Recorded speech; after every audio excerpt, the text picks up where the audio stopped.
Every time my father got drunk, he beat me until one day I did something no one saw coming. My name is Daniel Cole. The sound that defined my childhood wasn't laughter or music, it was the clinking of glass bottles. That faint rhythmic noise was my warning bell. It meant the night was about to turn. Trust me, you'll regret skipping this story. So before you sit back and listen, take a moment to like the video and subscribe to Ethan's Way. Now get in the mood to listen to this story because it might be the ultimate sweet revenge. It always began the same way, a shuffle of footsteps down the narrow hallway, uneven and slow like the person making them was weighing each step too heavily. I'd sit up in bed, every muscle tight, listening to the drag of his shoes on the warped wooden floor. The air would feel heavier, and I'd count the seconds between his steps. The longer the pauses, the worse the night would be. My father, Jack Cole, wasn't a bad man when sober. At least that's what people told themselves. He could laugh loud, fix almost anything, and charm a stranger without breaking a sweat. But when alcohol sank its claws into him, he became something else entirely. A man who looked at me not as his son, but as a punching bag for all the things in his life that disappointed him. I used to think there was a point, some invisible line where he'd stop, but there wasn't. Once the first shove came, the night would spiral into a haze of shouting, the smell of whiskey, and the sharp sting of his hand or belt. The worst part wasn't the pain. Pain fades. The worst part was the waiting. Sitting there, hearing him fumble with the door handle, knowing what was coming, but not knowing how bad it would be. It was like watching a storm form over the ocean, knowing it would hit you full force and you couldn't move. Sometimes I tried hiding the back of the closet under the bed, even out in the shed in the backyard. But he always found me, and when he did, the punishment was worse. He'd tell me that hiding was proof I knew I was guilty, though guilty of what he never explained. On those nights, my mother would disappear into the kitchen, busying herself with dishes or folding laundry that didn't need folding. She didn't step in, didn't speak, didn't meet my eyes.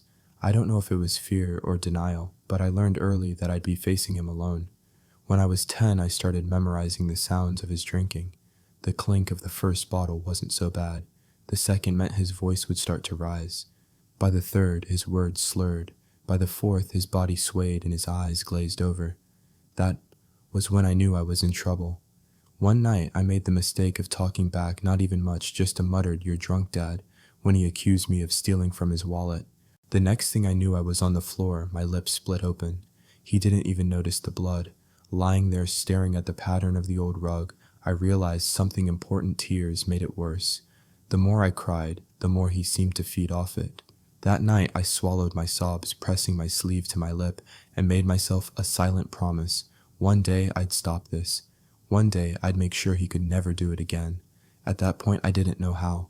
But even a seed of resolve is enough when you've lived through storms like mine. Bruises became a part of me, not just on my skin, but under it, woven into my bones like some permanent watermark of my father's presence. Some faded quickly, some lingered for weeks, but all of them stayed in my memory. At school, I perfected the art of camouflage, long sleeves in the middle of July. No problem, I'd make a joke about being cold-blooded. A hoodie pulled tight around my neck so no one saw the swelling along my collarbone, just my signature style. I'd roll my shoulders casually when someone glanced too long, turn my body so the worst spot stayed out of sight. It wasn't just about hiding the marks, it was about hiding him. Hiding what he did to me, because if people saw, then they'd ask questions, and if they asked questions, I'd have to answer. And I didn't know if I could say the words without something inside me breaking apart. The lies came easily after a while. I fell off my bike. Basketball practice got rough, slipped on the sidewalk. Each one was a little performance delivered with just enough casual tone to make it believable. I could tell when someone didn't buy it, the way their eyes would hold on me for half a second too long, or how their mouth would twitch like they wanted to say something. But they never did. One time in 7th grade, a substitute gym teacher caught sight of me when my shirt lifted during a stretch. There was a deep purple bruise along my ribs shaped almost perfectly like a fist. She froze mid-whistle, eyes fixed on me. My heart started pounding, part fear, part hope. Maybe this is it. Maybe she'll say something. Maybe she'll help. But after a few seconds, she just looked away. "Keep playing," she said, her voice a little tighter than before. That was when I learned one of life's ugliest truths. The world has no shortage of people willing to look away. That knowledge settled into me like lead. If a grown adult, a teacher, wouldn't step in, then who at home was worse. The walls of our house were thin enough to let in the cold, but thick enough to trap sound. Every noise was magnified: the groan of the front door at night, the uneven drag of his footsteps, the clink of a bottle being set down on the kitchen table. All of them were signals, little flashing red lights in my mind that told me how the night might go. I learned to read him like a weather forecast. The first bottle meant clouds gathering. The second meant wind picking up. By the third, the sky was already dark, and by the fourth, the storm had arrived, violent, unpredictable, and impossible to outrun. Sometimes I tried to hide: the closet, under the bed. Once I even ran out to the shed in the backyard and wedged myself behind an old lawnmower, my knees drawn to my chest, barely breathing. But he always found me. And when he did, the beating was worse, because now I was running from my responsibilities. His words, not mine.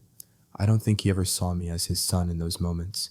I was just a target, an outlet, a body to absorb the poison he couldn't keep inside. My mother, meanwhile, became a ghost during these times. She wasn't cruel, not exactly, but fear had whittled her down to something small, someone who lived in the spaces between his moods. When he got loud, she got quieter. When he got violent, she busied herself in another room. I can still picture her at the kitchen sink, washing the same plate over and over, while his voice thundered down the hallway toward me. She never stopped him. She never pulled him away. She never even looked at me in those moments. And that absence, that deliberate refusal to see me, sometimes hurt more than his fists did.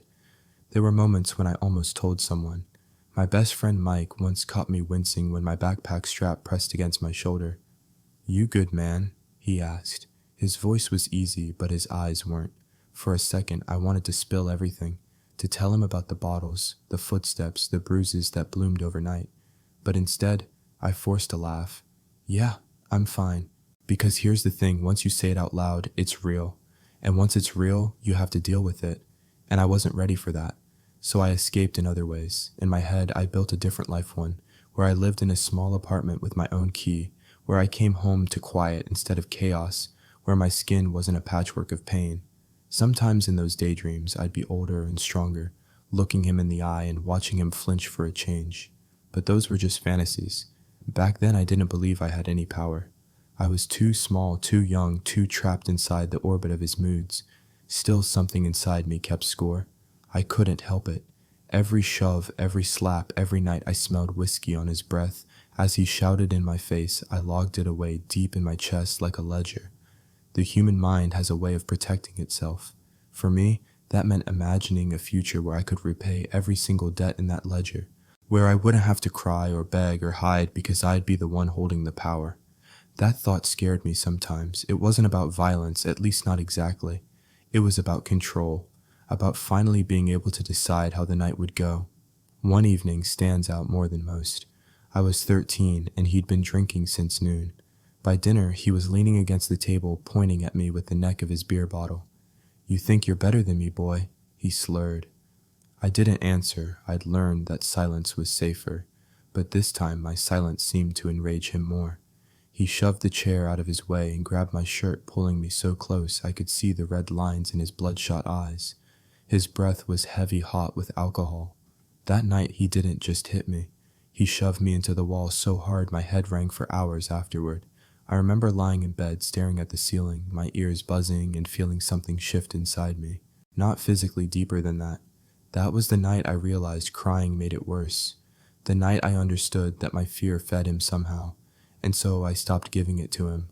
From that night on, no matter what he did, I refused to give him the satisfaction of my tears. I'd bite the inside of my cheek until I tasted blood. I'd focus on a crack in the wall behind him. I'd imagine myself somewhere else entirely, my mind far away from the fist and the shouting. It was my first form of resistance, small and visible but mine. And maybe that's when it started, the quiet plan I didn't even know was forming yet. The knowledge that one day I'd stop being the one waiting for him to come down the hall. One day I'd be the one he had to answer to. For now, though, I stayed quiet. I kept my head down. I kept my ledger. Because I knew deep in the marrow of my bones that when the time came, I wouldn't just react. I'd make sure he never saw it coming. The night I stopped crying didn't start differently from the others. If anything, it was quieter. I was lying in bed reading by the dim light of a lamp I'd shoved under my blanket to keep the glow from leaking under my door. My mother had gone to bed early. The house was still, but stillness never lasted long when my father was drinking. I heard the front door slam, then the unmistakable sound of keys hitting the counter. A bottle clinked against another, then another. He was talking to himself, low, angry murmurs that I couldn't make out. I knew what was coming. I'd been through enough nights like this to see the pattern as clearly as the lines on my hand. He'd find something to be angry about: a glass, not washed shoes left in the hallway, my voice too soft or too loud. It didn't matter. The reasons were as fake as the apologies that never came. When his footsteps began, I counted them in my head. 1, 2, 3. By the time he reached my door, my heart was pounding hard enough to make my ribs ache. The door flew open. Up he barked. His voice was thick, slurred, but sharp enough to cut through my skin. I didn't move at first. I thought maybe if I kept still, didn't give him what he wanted, he'd leave. But he didn't. He yanked the blanket away and grabbed me by the arm, his fingers digging into my skin like claws. "You think you can ignore me?" he growled. The next thing I knew, my cheek was stinging, and my head turned sharply to the side from the force of the slap. I tasted copper in my mouth, a split lip maybe. The usual instinct rose up, the one that told me to cry, to beg, to plead with him to stop. But this time something different happened. The tears didn't come. My eyes burned, but I held them back. I stared at him instead. That stare wasn't defiance, not yet. It was emptiness, a way to make him irrelevant, to tell myself that his voice, his fists, his rage didn't matter, because I'd already left the room in my mind, and it seemed to throw him off. For a moment, he froze. His grip loosened just enough for me to pull my arm back. He sneered. "Go on, cry. That's all you're good at." But I didn't. I stood there silent, my breathing steady despite the ache spreading through my face. Something shifted in that moment in both of us. He realized he couldn't get the same reaction out of me anymore, and I realized that I could take away his favorite thing, my fear. That night, after he stumbled back to the living room to drink himself into unconsciousness, I went to the bathroom and looked in the mirror. My lip was swollen and the imprint of his fingers was faintly visible on my arm. But my eyes, they looked different, steadier, harder. It wasn't strength, not yet, but it was the beginning of it. From then on, every time he tried to provoke me, I stayed quiet. I didn't hide. I didn't give him tears. I gave him nothing, and the less I gave, the angrier he became. It was a dangerous game. His violence didn't stop. If anything, it grew sharper when his old tricks stopped working. But I learned how to absorb it without letting it sink in. My mind became a shield. Sometimes when he hit me, I'd focus on the tiniest details in the room, a crack in the paint, the way the curtains swayed slightly in the draft. I'd count backwards from 100 in my head, blocking out his voice. Other times I'd think about the future. I'd imagine myself out of that house, working a job, making my own money. I'd picture him older, weaker, needing something from me, and me deciding whether to give it. That thought kept me warm on nights when my skin burned from the blows. The ledger in my chest grew heavier with each entry. Every bruise, every insult, every time my mother pretended not to hear all of it, went into the account. I didn't know when, and I didn't know how, but I knew one thing for sure: one day I would close that account. And when I did, it wouldn't be with shouting or fists. It would be in a way he'd never see coming. That was the night I stopped crying. That was the night I became someone else. If you were in this situation, would you forgive or take revenge? Comment below to let us know. My mother's silence was its own kind of violence. It's easy to imagine abuse as a one-on-one thing, one person hurting another. But in our house, there was a third presence. My mother. She didn't swing fists, but she didn't shout. She didn't even stay in the room most of the time. But she was always there, just far enough away to pretend she couldn't see. She wasn't a bad mother in the way people usually mean. She made sure there was food on the table. She kept my clothes clean. She signed my report cards, made birthday cakes, and occasionally kissed me on the top of the head when she thought no one was looking. But when my father's rage boiled over, she shrank. Not physically, though it seemed like even her body folded in on itself, but in presence. She'd be in the kitchen scrubbing dishes that were already clean, or in the laundry room folding the same shirt 3 times. Sometimes she'd slip out into the backyard and light a cigarette, standing so still you might mistake her for a statue if you looked from the window. When I was younger, I thought she didn't hear, that maybe the walls kept her safe from knowing. But I grew older, and I realized she heard everything. She chose not to stop it. The first time I realized this, I was 12. My father had been drinking since early afternoon. By evening, he was pacing the living room, muttering about bills and ungrateful brats. I knew what was coming. My mother was in the kitchen humming softly as she chopped carrots. The sound of the knife hitting the cutting board was steady, rhythmic, like a metronome. When his shouting started, I looked toward the kitchen doorway, silently asking her to come. She didn't. She kept chopping. I remember thinking she's not coming because she doesn't want to be next. That night, after he passed out, I went to the kitchen for water. She was still there, the carrots untouched in a bowl, her hands gripping the counter so tightly her knuckles were white. Her eyes met mine for just a moment, and there was something in them I couldn't name. Guilt, maybe, or fear, or both. It would be years before I understood how fear can turn a person into a bystander in their own life. But at 12, all I understood was that if I wanted protection, it wouldn't come from her. That realization hardened me further. I stopped calling out for her when things got bad. I stopped looking toward the kitchen doorway or the laundry room for help. In my mind, it was just me and him now. That narrowed focus made me colder. But here's the thing. Part of me resented her more than him. My father was a drunk and a bully. His violence was predictable. Hers was quieter, more insidious, because it came wrapped in the illusion of care. That resentment didn't mean I hated her. I didn't. I still loved her in the way you love someone who gave you life.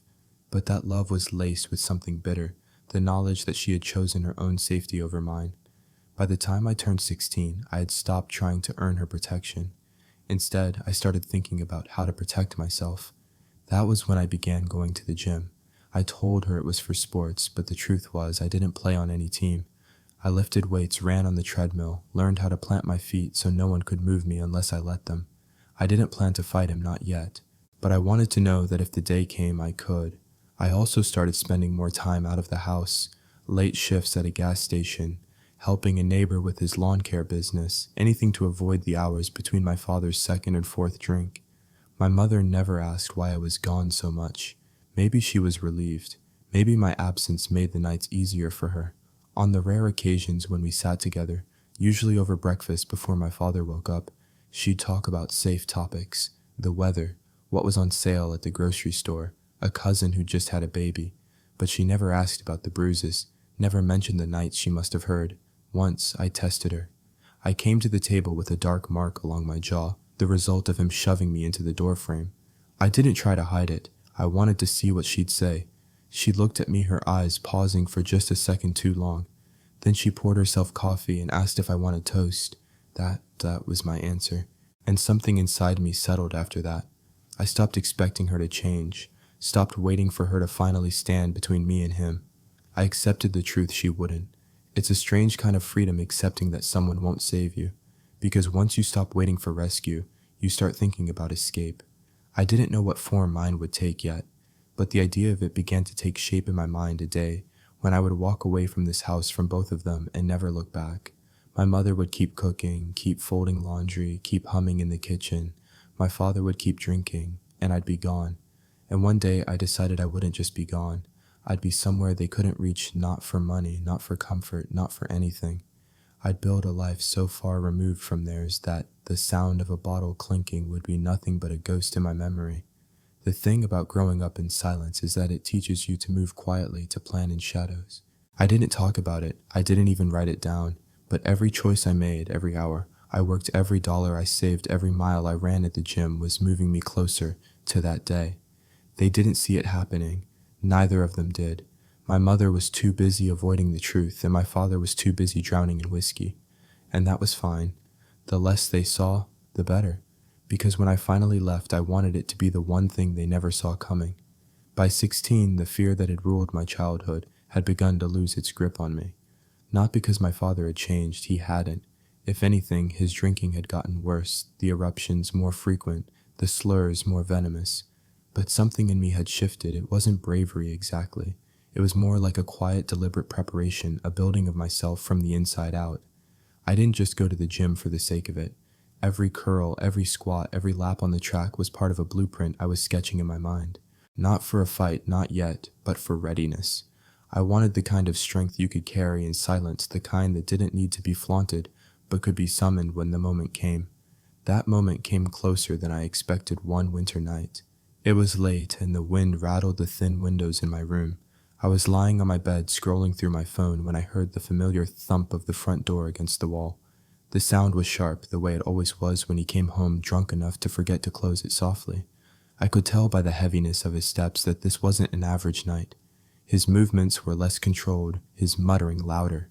He was looking for a reason, any reason to unleash what was already boiling inside him. My room door banged open without warning. He stood there swaying slightly, a half-empty bottle dangling from his hand. His eyes swept the room and landed on the hoodie I'd left hanging over my desk chair. "That's mine," he said, his voice jagged. "It's not," I replied without thinking. The words slipped out before I could stop them, and the effect was instant. His head snapped toward me, his face twisting into something dangerous. "What did you say?" I could have backpedaled. I could have lied, pretended I meant something else. But I didn't. Instead, I repeated it. "It's not yours." For a moment, we just stared at each other, the space between us taut like a stretched rope. Then he stepped forward, grabbing the front of my shirt and yanking me to my feet. In the past, that would have been my cue to brace for the hit. But this time, something different happened. My hand moved on its own, gripping his wrist hard enough to make his fingers loosen. I didn't shove him. I didn't raise my voice. I just held his gaze, my grip firm, steady. "Let go," I said quietly. The change in his eyes was subtle, but I saw it. A flicker, not of fear, but of recognition. He felt it, that I wasn't the same boy he used to throw around like a rag doll. He yanked his arm back, muttering something under his breath, and stumbled toward the living room. I stood there for a while, after he left, my heart thundering, my hands still trembling from the adrenaline. It wasn't a victory, not yet, but it was a moment, a spark, the first sign that the balance between us could shift. From that night on, I stopped avoiding him in small ways. If he walked into the kitchen, I didn't leave. If he tried to block the hallway, I didn't step aside without meeting his eyes. I wasn't openly challenging him, not yet, but I was letting him know that the easy days were over. At the same time, I doubled down on my preparation. I picked up extra shifts at the gas station, saved every dollar I could. I started researching trades and careers that would let me get out fast, something I could learn quickly but make decent money at. The idea of escape became my second heartbeat. But here's the thing, escape alone didn't feel like enough anymore. I didn't just want to leave. I wanted to leave in a way that would stay with him, a way that would show him that every bruise, every scar, every night of fear had forged someone he couldn't break anymore. One afternoon, while cleaning out the back storage room at the gas station, I found an old bent screwdriver and a cracked leather belt. I don't know why, but holding them made me think of him, of all the objects he had used over the years to make his point. I stood there for a long time, imagining the reverse, me holding the power, him standing there with nothing. It wasn't about hurting him physically. That would have been too easy and too temporary. No, I wanted something permanent, something that would eat at him the way he'd eaten away at me. That's when I started thinking beyond just the next week or month. I started thinking in years. I began picturing a version of myself so far removed from the boy he used to hit that he wouldn't recognize me. A man with his own life, his own money, his own strength, someone who could walk into a room and command it without raising his voice. And in that vision, there was always a moment him asking me for something, needing something desperately, and me deciding. The thought stayed with me, growing sharper each time he lashed out. I didn't know when the opportunity would come, but I knew when it did I wouldn't waste it. The boy who used to flinch was gone. The man I was becoming he was waiting. By the time I was 17, the house felt like a chessboard where every piece was placed to keep me in check. My father's drinking was no longer just a nightly ritual. It had become a constant hum in the background of our lives. The bottles clinked at breakfast, at lunch, in the middle of the afternoon. The sound was so familiar, I sometimes caught myself tuning it out, until I couldn't. The winter that year was brutal, the kind of cold that made the air feel sharp in your lungs. I was home from a late shift at the gas station, boots wet from trudging through snow, my hoodie damp where it had soaked through. My plan was simple: sneak in, warm up in my room, sleep until morning. I wasn't in the mood for another one of his conversations, but when I stepped inside, the heat of the house hit me like a wall, along with the thick stench of whiskey. I knew instantly he'd been at it for hours. The living room light was on, casting a yellow glow down the hallway toward my room. His shadow flickered across the floor as he moved unsteady. "Danny." His voice was rough, a rasp edged with aggression. "Get in here." Every instinct told me to ignore him, to keep walking to my room. but ignoring him was like throwing gasoline on a fire. If I didn't respond, he'd come find me, and that was always worse. So I stepped into the living room, my jaw tight, my breath fogging in the stale air. He was sitting in his armchair, a nearly empty bottle on the table beside him. His eyes were glassy, his shirt stained with something dark I didn't want to identify. "You think you're better than me now?" he asked, pointing a finger at me like it was a weapon. I didn't answer. I'd learned that answering, even with no, just pulled me deeper into whatever narrative of he was building in his head. He stood up swaying and stepped toward me. "Look at you. All grown up. You think that means you can disrespect me in my own house?" Still, I said nothing. My silence was my armor now. But then he shoved me, hard. My back hit the wall, rattling the picture frames. Something in my chest flared hot. For years I'd taken it, the shoves, the slaps, the punches, and turned the pain inward, stored it in that ledger I kept hidden deep inside. But that night, the ledger felt too full. My body moved before my brain could stop it. I caught his wrist mid-swing. My fingers closed around it firm enough to make him pause. "Enough," I said, my voice low but steady. His eyes flickered with something I'd never seen before: confusion. It was as if for a split second he didn't recognize me. My grip held unshaking. I could feel the wiry strength in his arm, but I could also feel the tremor of a man whose body wasn't as unbreakable as it used to be. "You letting go, or do I make you?" I asked. For a heartbeat we just stood there, locked in a silent test of wills. Then he jerked his arm back, breaking the contact. He stumbled a step away, muttering, "Big man now, huh?" But he didn't come at me again. I didn't move either. I stayed planted, eyes locked on him, my chest rising and falling with slow, deliberate breaths. Inside, adrenaline roared through me like a river in flood. My hands trembled not with fear, but with the knowledge that for the first time in my life I had stopped him. He sank back into his chair, reaching for his bottle with a shaky hand. I turned and walked out without another word. My legs felt unsteady, but my mind was clear. In my room, I sat on the edge of my bed, staring at my hands. They were the same hands that had once covered my head, to shield from his blows, the same hands that had gripped the edges of my blanket while I bit my lip to keep from crying. But tonight, they had held him back. I wasn't naive. I knew this didn't mean it was over. In fact, I was sure there'd be hell to pay later. But something irreversible had happened. He'd seen that I could stop him if I wanted to. That knowledge was mine now, and I could see it unsettled him. The next morning, he didn't say a word to me. Not at breakfast, not when I left for school. He barely looked at me, his eyes sliding away like I was a stranger. And in a way I was. I wasn't the boy who cried anymore. I wasn't the boy who hid in the shed or bit his tongue to keep from screaming. That night planted the idea not just that I could defend myself, but that I could win. The problem was I knew better than to push him too soon. If I forced the confrontation before I was ready, he'd come down on me twice as hard. I needed patience. I needed a plan that would leave no room for him to strike back. Over the following weeks, I became sharper in my observation. I noticed how often he was short on cash. I noticed the bills piling up unopened on the counter. I noticed the way he'd complain about people owing him favors that never came through. It was the first time I started seeing him not as an unstoppable force, but as a man with weaknesses, real ones. And in the back of my mind, the blueprint shifted. This wasn't just going to be about standing my ground physically. No, when I was ready, I'd hit him somewhere he couldn't recover from.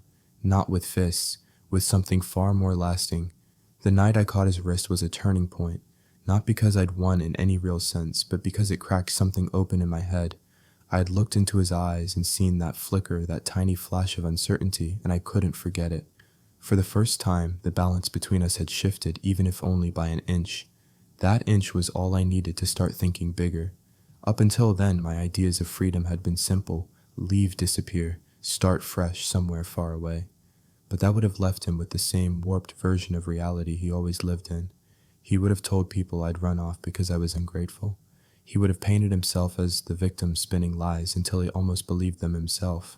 And he'd go on drinking, yelling, and hurting whoever was close enough to catch the blows. No, that wasn't enough.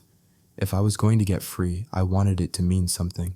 I wanted him to understand, really understand, that every bruise, every insult, every long night I spent waiting for his footsteps in the hallway had built the man who now had the power to take everything away from him.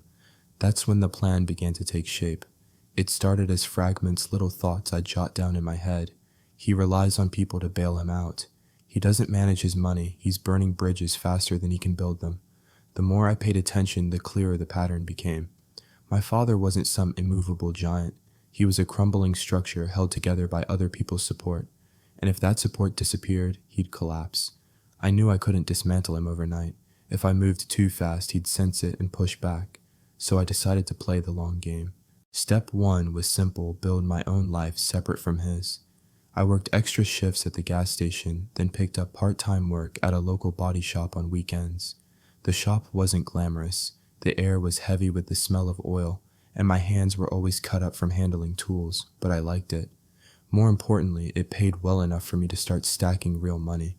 I opened a savings account he didn't know about, not at the same bank he used and not under the kind of account where a parent could help manage your funds. This one was mine alone, and I guarded it like a secret. Step 2 was more subtle. I made myself scarce, but not absent. I knew better than to disappear completely.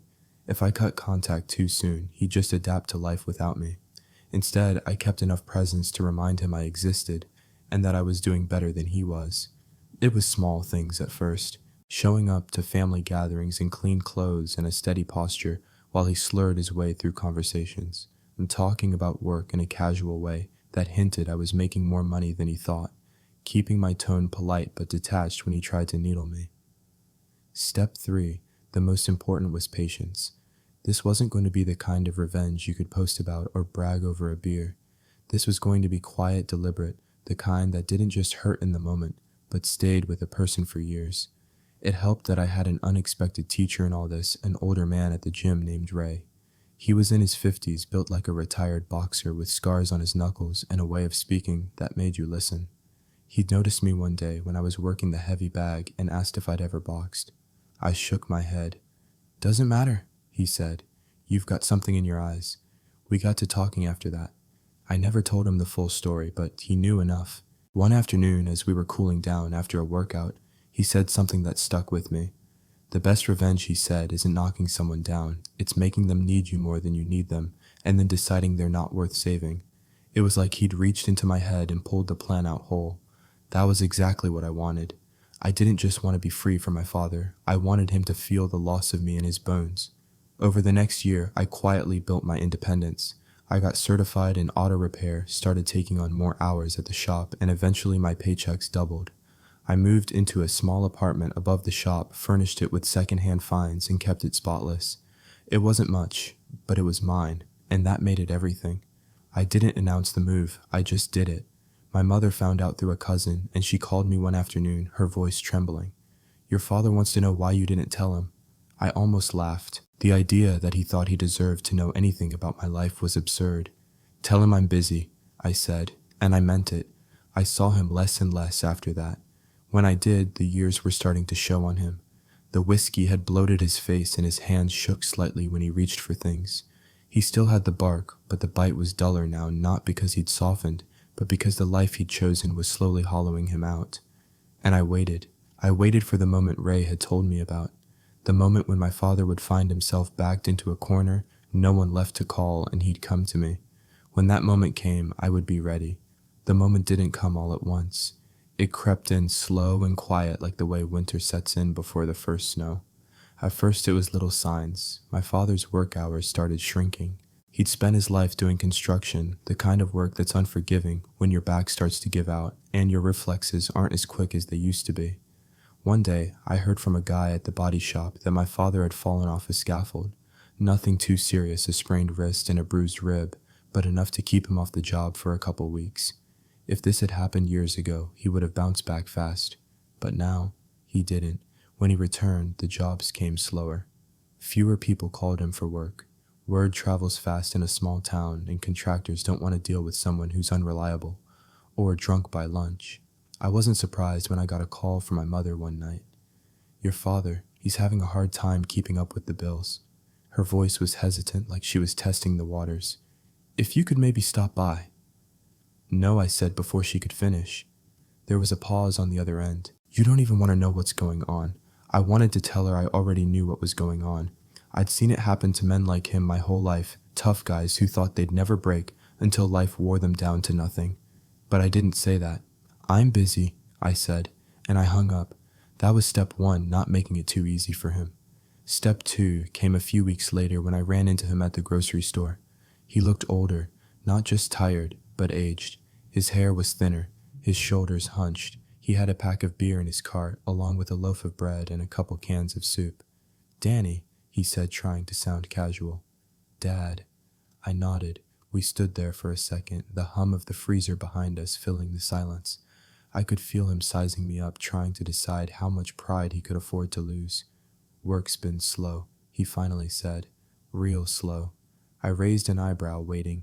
"You think? Maybe you could loan me a little, just until I get back on my feet." There it was, the first ask. I shook my head. "I can't." His face tightened. "Can't or won't both," I said, and walked away. The look on his face burned itself into my memory. Not because I felt guilty I didn't, but because I saw the exact moment he realized I wasn't going to be his safety net. Over the next few months, the cracks widened. His old truck broke down and he couldn't afford to fix it. He started walking to the corner store instead of driving. I heard from a neighbor that his electricity had been shut off for a couple days before he scraped together the money to get it turned back on. And still, I waited, because this wasn't the moment yet. This was just the lead up, the tightening of the rope. The real moment came the following spring when I got a call from an unfamiliar number. It was my father. His voice was quieter than I'd ever heard it.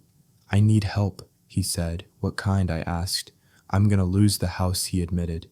"They're saying I've got 30 days unless I can pay off the back mortgage." I leaned back in my chair, staring at the ceiling. There it was, the moment Ray had told me about. The moment I'd been waiting for since I was a kid, hiding in the shed, counting the seconds until the footsteps found me. I could have said yes. I could have written the check, bailed him out, and walked away knowing I'd saved him. That's what he expected. That's what people like him always expect, that no matter how bad they've been, someone will come in at the last minute and pull them from the fire. Instead, I said, "No." His breath caught.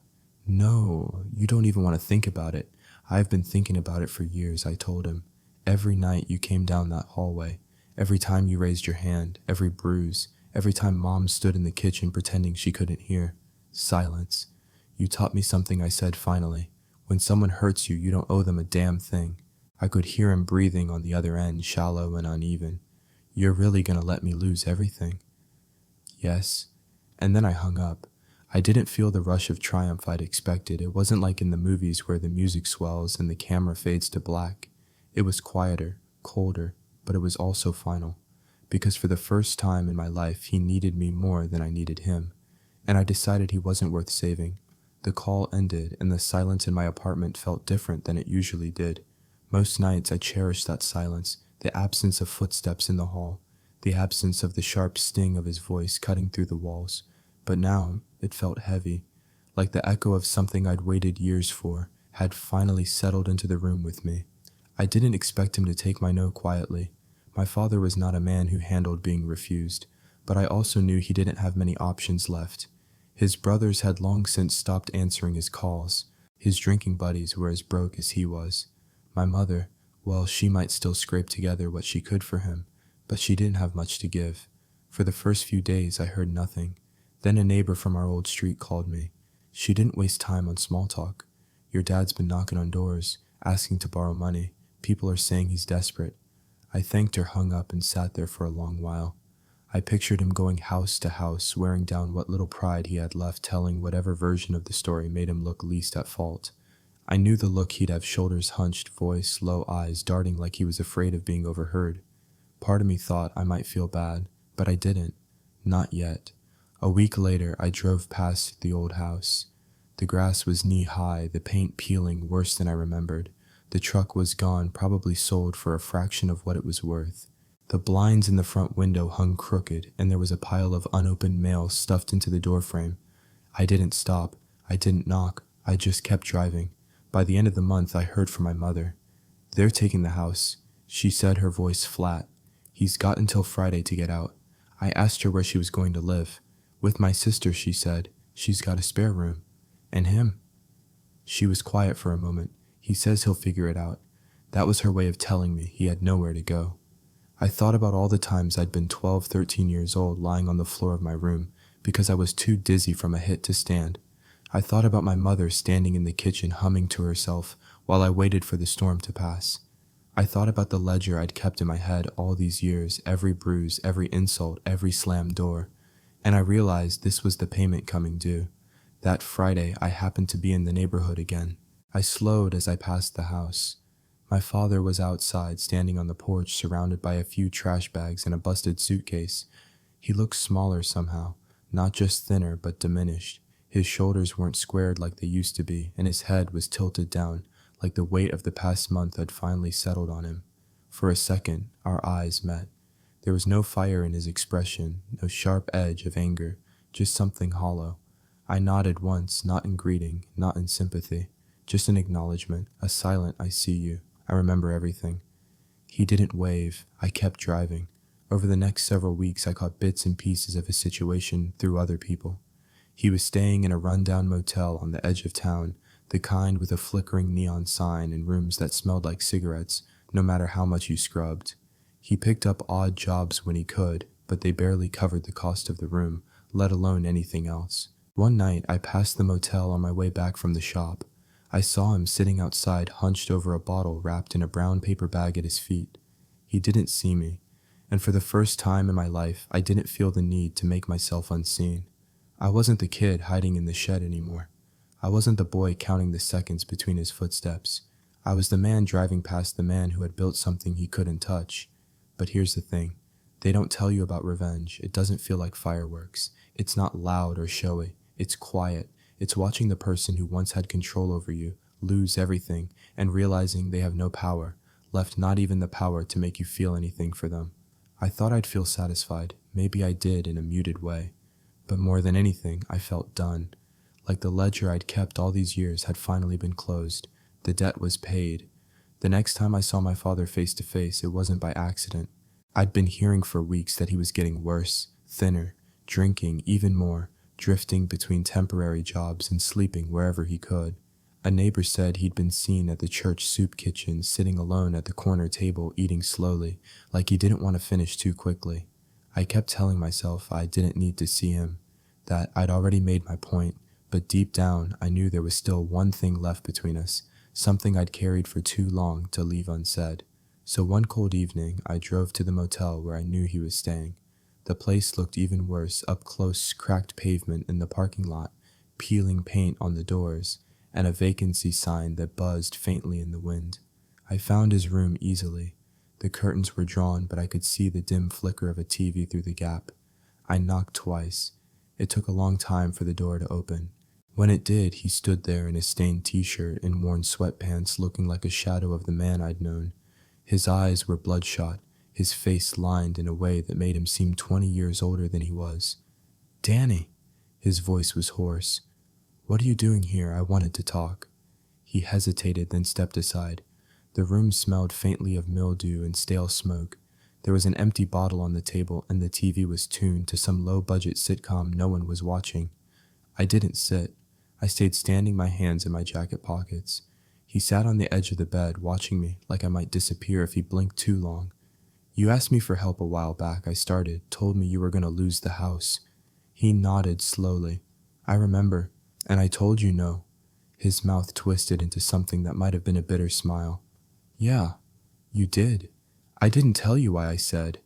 His gaze flickered like he was weighing whether he wanted to hear it. "I figured you didn't need to." "No," I said, "you need to." I stepped closer, my voice low but steady. "Every night you came home drunk, I'd hear those footsteps in the hallway. I'd count them. I'd hide in closets in the shed under my bed. And no matter where I hid, you found me. You hit me. You told me it was my fault." He looked down at his hands, saying nothing. "I kept track," I went on. "Not on paper, in here." I tapped my temple. "Every bruise, every time you shoved me, every time you made me bleed, every time Mom pretended she couldn't hear." His shoulders hunched, but he still didn't speak. And I told myself, I said, that one day you'd need me more than I needed you. And when that day came, I'd remember all of it. I wouldn't hit you back. I wouldn't scream at you. I'd just let you feel what it's like to be left with nothing. The room was silent except for the faint buzz of the neon sign outside. "That's why I didn't help you," I said. "Because you taught me something, Dad. You taught me that when someone hurts you, you don't owe them a damn thing, and I don't owe you." For a moment I thought he might lash out some last flicker of the old anger, but instead he just sat there staring at the floor. His lips parted slightly like he wanted to speak, but no words came out. I waited a few seconds, then turned toward the door. My hand was on the knob when I heard his voice low and almost broken. "I'm sorry." I stopped, but I didn't turn around. "Maybe you are," I said. "But sorry doesn't erase what you did, and it doesn't make me forget." Then I opened the door and walked out. The cold air hit me like a wave, crisp and sharp. I stood in the parking lot for a moment, breathing it in, letting the weight of the conversation settle. I didn't feel lighter. Not yet, but I felt finished. I'd said the words I needed to say. I'd given him the truth he'd avoided for years. And now, whatever came next wasn't mine to carry anymore. As I got in my truck and started the engine, I glanced in the rearview mirror. His door was still open a crack, the light spilling onto the pavement. For the first time in my life, I didn't feel like I had to be afraid of that light. In the days after I walked out of that motel room, I didn't hear from my father. No calls, no messages, no word from my mother or anyone else. It was as if the conversation had settled into the cracks of his life and stayed there silent but heavy. Part of me expected some kind of reaction, anger maybe, or a drunken rant through the grapevine. But there was nothing, and that nothing, it almost felt louder than if he'd come after me. A week later, I drove past the motel on my way home from the shop. His room's curtains were drawn tight and there was no light inside. The next day, I heard from a neighbor who'd bumped into my mother that he'd moved into an even smaller place, a rented room above a garage on the far side of town. No TV, no kitchen, just a bed, a chair, and a hot plate. I didn't go to see it. I didn't need to. I could picture it well enough, the kind of space that swallows a man whole, giving him nothing to distract himself from the echoes of his own choices. At work, I kept busy. The days stretched long with repairs and oil changes, customers coming and going, the clang of tools filling the shop. Outwardly, I was steady, but at night when I was alone in my apartment, I found myself replaying that moment in the motel, the way his voice cracked when he said, "I'm sorry." It would have been easy to take that as closure, to tell myself the apology, no matter how late, meant something. But the truth was, I didn't feel closure. Not exactly. What I felt was finality, like I'd put the last stone on a grave I'd been digging for years. 2 weeks later, I saw him again purely by chance. I was at the corner store grabbing some groceries when he came in. He didn't notice me at first. He was moving slower than I remembered his steps, deliberate, almost careful. He had a small basket bread, a carton of milk, a can of soup. No beer. That surprised me more than anything. When he reached the counter and glanced up, our eyes met. He hesitated, then gave a small nod. I returned it. Neither of us spoke. It wasn't awkward. It wasn't warm. It was neutral. That night I realized something I hadn't expected. I didn't hate him anymore. I didn't forgive him, and I never would, but the hate was gone. It had burned itself out in the years I spent building my escape in the quiet victory of that phone call. In the truth, I finally laid bare in that motel room. What was left wasn't love either. It was distance. A space I'd carved between us that no amount of apologies or regret could cross. And maybe that was the real revenge, not watching him lose everything. Not even saying no when he begged for help, but knowing I could live my life without him in it, that his name didn't have to be part of my story going forward, unless I chose it to be. By the end of the month, word got around that he was picking up occasional work, cleaning up job sites, fixing fences, small repairs, for people who didn't mind paying cash. He was surviving barely, and that was enough for me to leave him to whatever future he was willing to build. I didn't need to check on him anymore. I didn't need updates. I didn't need to hear if he stumbled or if he managed to stand. For the first time since I was a kid, I wasn't living in reaction to him. I was just living. And that was worth more than any victory I could have planned.